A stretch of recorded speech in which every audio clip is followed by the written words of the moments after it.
E aí, estudante, você candidato, candidata ao Exame Nacional do Ensino Médio, nós estamos juntos aqui mais uma vez para mais uma aula de língua portuguesa comigo, professor Magno Andrade.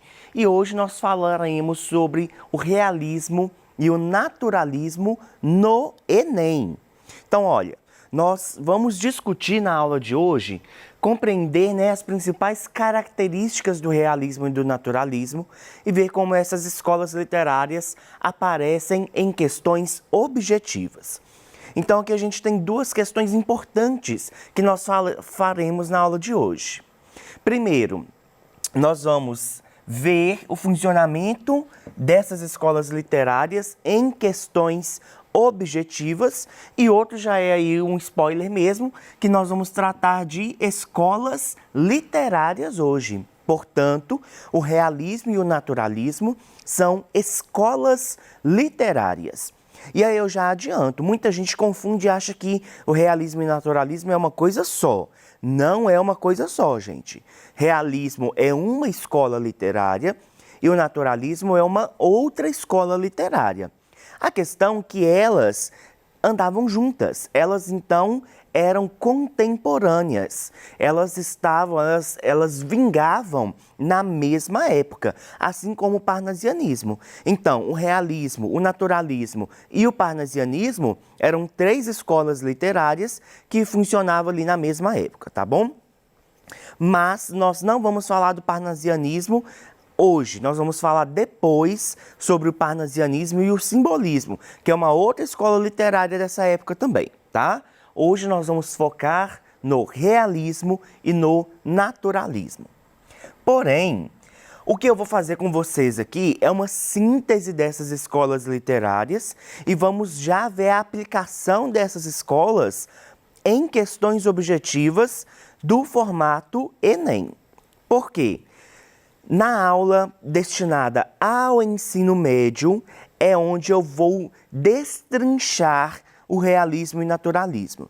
Então, vou falar das características, do contexto histórico, dos principais autores. Isso tudo eu vou fazer na aula para o ensino médio, do terceiro ano, tá? Hoje aqui nós vamos ver a aplicação em questões objetivas, beleza? Então, não deixe de assistir também a aula de realismo e naturalismo para o terceiro ano. Às vezes você vai ver o nome lá e vai achar que o professor vai falar a mesma coisa, essa é aula repetida. Não é.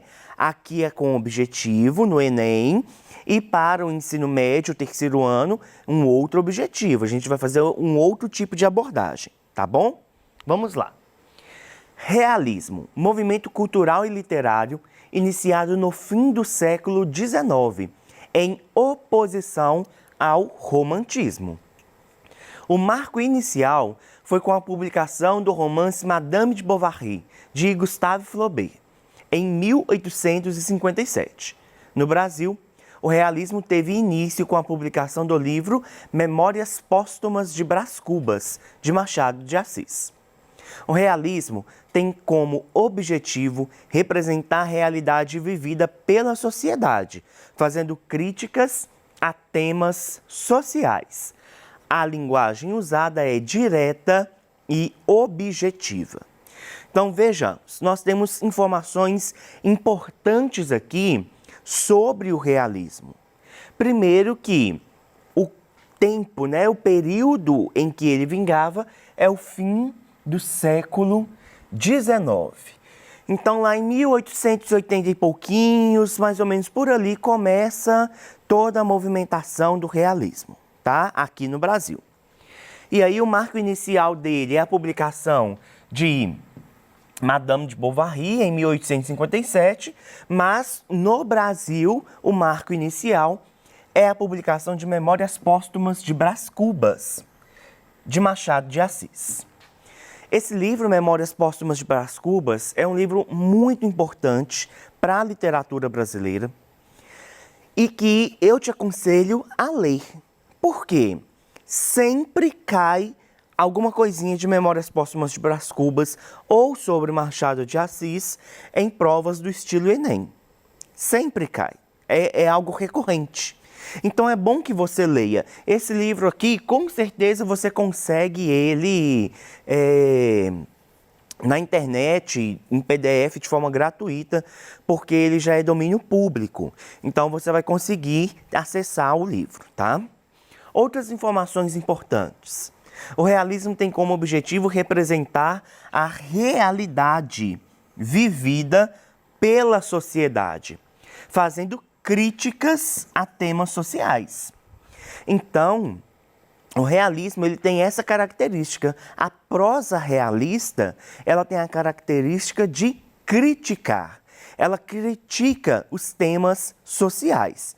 Por exemplo, no livro Memórias Póstumas de Brás Cubas, de Machado de Assis, há uma crítica muito grande referente, por exemplo, à política, à corrupção e a outros temas sociais, beleza? E, por fim, a linguagem usada é direta e objetiva. Então, é uma linguagem diferente daquela utilizada em outras escolas literárias, porque até então muitas escolas literárias anteriores ao realismo utilizavam uma linguagem mais rebuscada, com um acesso mais difícil para a compreensão. E aí o realismo já vai utilizar uma linguagem direta e objetiva, tá bom? Vamos continuar então. Junto ao realismo, a gente vai falar sobre o naturalismo. Escola literária que vem após o romantismo. O naturalismo surgiu na França, tendo como principal representante o escritor francês Émile Zola, com a publicação de Germinal em 1881. O naturalismo tem obras com abordagens de temas polêmicos, como miséria, adultério, crimes e sexualidade desvelada, além de forte influência darwinista e cientificismo exagerado. Bom, aqui também nós temos informações importantes sobre essa outra escola literária, sobre o naturalismo. Primeiro, eu já disse e repito, o naturalismo e o realismo, eles andavam juntos. Eles estavam ali na mesma época, eles vingavam na mesma época. E aí, o naturalismo surge lá na França, com o escritor Émile Zola, e aqui no Brasil ele vai surgir também mais ou menos nessa época aí de 1881, por meio de Aloysio de Azevedo, com a publicação da obra O Mulato, que é a primeira obra de cunho naturalista no nosso país. O Mulato é a primeira obra naturalista, mas a obra naturalista mais famosa que nós temos em terras brasileiras é O Cortiço, também de Aloysio de Azevedo. E aí, se você ler, eu também te aconselho a ler O Cortiço, e assim como Memórias Póstumas de Brás Cubas, O Cortiço você também consegue achar nos meios virtuais aí. Se você ler, você vai perceber que exatamente esses temas são muito discutidos no Cortiço, justamente por ser uma característica própria do naturalismo. Então você vai ver temas como miséria, adultério, crimes e sexualidade desvelada, além de uma forte influência darwinista. Por que darwinista e cientificista? Porque quando a gente pensa em obras naturalistas, nós estamos pensando em uma representação das pessoas, em uma representação dos personagens quase que animalesca. Então, você vai perceber, se você ler O Cortiço, que muitas vezes o narrador descreve os personagens comparando eles a animais. Tem momentos também que ele descreve, eu acho que nós vamos até ver isso aqui nessa aula. Tem alguns momentos que ele descreve o próprio cortiço como se fosse um lugar de animais. Então tem muito este cunho aí darwinista e cientificista, tá bom? Bom, vamos lá então.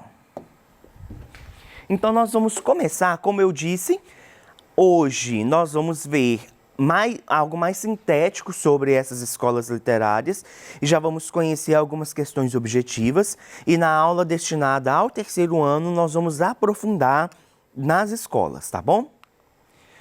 Após esse breve resumo, vamos ver algumas questões importantes sobre essas escolas literárias por meio dos exercícios seguintes.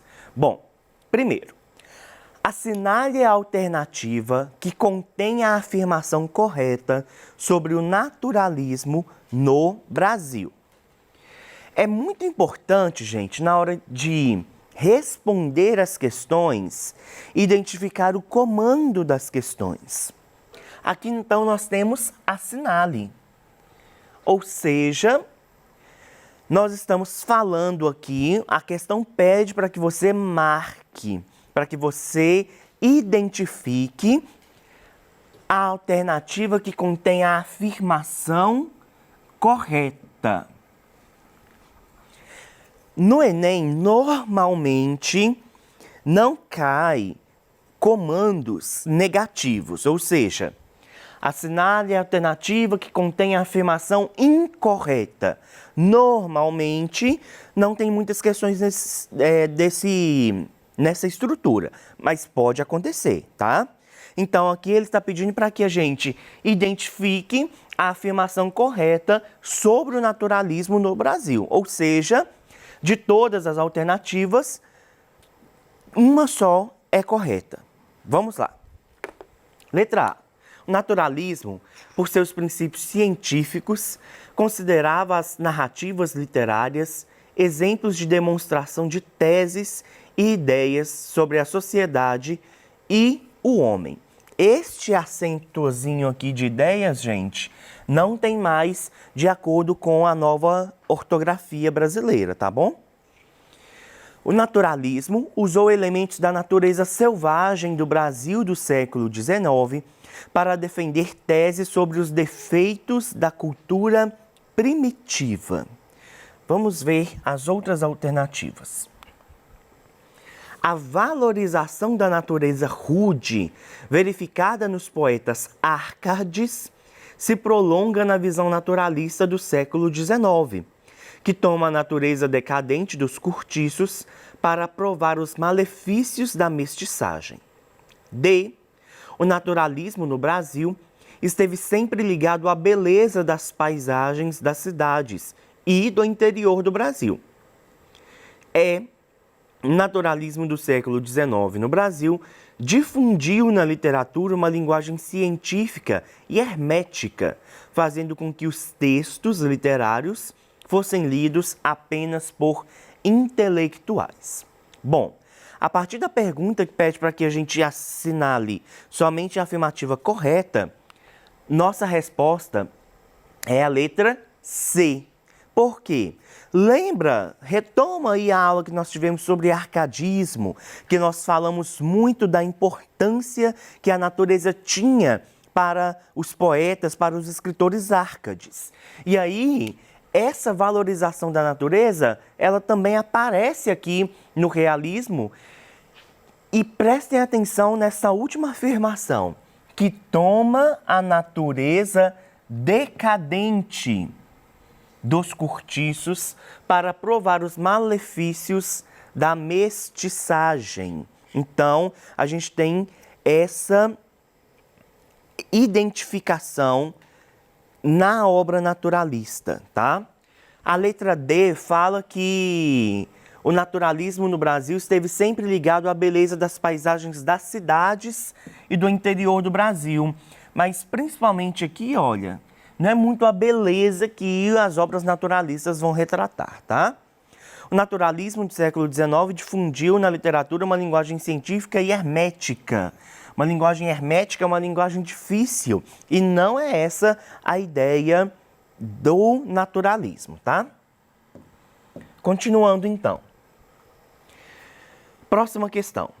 E naquela terra encharcada e fumegante, naquela umidade quente e lodosa, começou a minhocar, a esfervilhar, a crescer o mundo, uma coisa viva, uma geração que parecia brotar espontânea, ali mesmo, daquele lameiro a multiplicar-se como larvas no esterco. O fragmento de O Cortiço, romance de Aloysio de Azevedo, apresenta uma característica fundamental do naturalismo. Qual é? Vamos ver.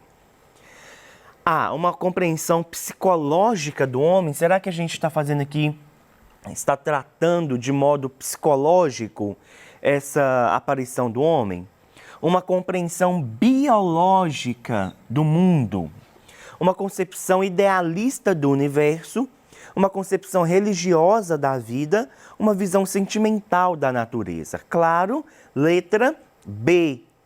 Aqui, então, quando a gente retoma, a gente consegue perceber que o Aloysio de Azevedo, e como eu disse para vocês, é uma característica deste romance e é uma característica também do naturalismo, a ideia biológica, a ideia animalesca, a ideia darwinista. Então ele compara o cortiço, o nascer, a construção do cortiço a algo animalesco, a algo biológico. Por isso, a letra B. Vamos lá para a próxima. Assinale a alternativa incorreta sobre a prosa naturalista, ou seja, sobre os romances. As personagens expressam a dependência do homem às leis naturais. O estilo caracteriza-se por um descritivismo intenso, capaz de refletir a visualização pictórica dos ambientes. Os tipos são muito bem delimitados física e moralmente, compondo verdadeiras representações caricaturais. Tem como objetivo maior aprofundar a dimensão psicológica das personagens, e o comportamento das personagens e sua movimentação no espaço determinam-lhe a condição narrativa. Gente, letra D, por quê?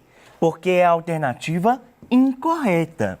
Então, a prosa naturalista não tem como objetivo aprofundar a dimensão psicológica das personagens, tá bom? Vai anotando aí tudo que eu estou falando, porque isso tudo são características das escolas, tá bom? Pode-se entender o naturalismo como uma particularização do realismo que se volta para a natureza a fim de analisar-lhe os processos cíclicos de renovação, pretende expressar com naturalidade a vida simples dos homens rústicos nas comunidades primitivas, defende a arte pela arte, isto é, desvinculada de compromissos com a realidade social, analisa as perversões sexuais, condenando-as em nome da moral religiosa, e estabelece um nexo de causa e efeito entre alguns fatores sociológicos e biológicos e a conduta das personagens. Letra E, então, porque a gente tem essa ideia da causa e efeito relacionada aos fatores sociológicos e biológicos da conduta das personagens, como eu já expliquei para vocês anteriormente. Continuando, assinale a alternativa em que se encontram características da prosa do realismo. A. Objetivismo, subordinação dos sentimentos a interesses sociais, críticas às instituições decadentes da sociedade burguesa. B. Idealização do herói, amor visto como redenção, oposição aos valores sociais. C. Casamento visto como arranjo de conveniência, descrição objetiva, idealização da mulher. D. Linguagem metafórica, protagonista tratado como anti-herói, sentimentalismo. E espírito de aventura, narrativa lenta, impasse amoroso, solucionado pelo final feliz. E, claro, objetivismo, subordinação dos sentimentos aos interesses sociais. Tudo isso aqui são características pertinentes à prosa, aos romances realistas, como, por exemplo, Memórias Póstumas de Brás Cubas. Bom, na aula de hoje, então, nós compreendemos as principais características do realismo e do naturalismo. E vimos como essas escolas literárias aparecem em questões objetivas. Essas foram as referências que eu utilizei, gente, ao longo dessa aula. Muito obrigado pela sua participação e a gente se encontra na nossa próxima aula. Até lá!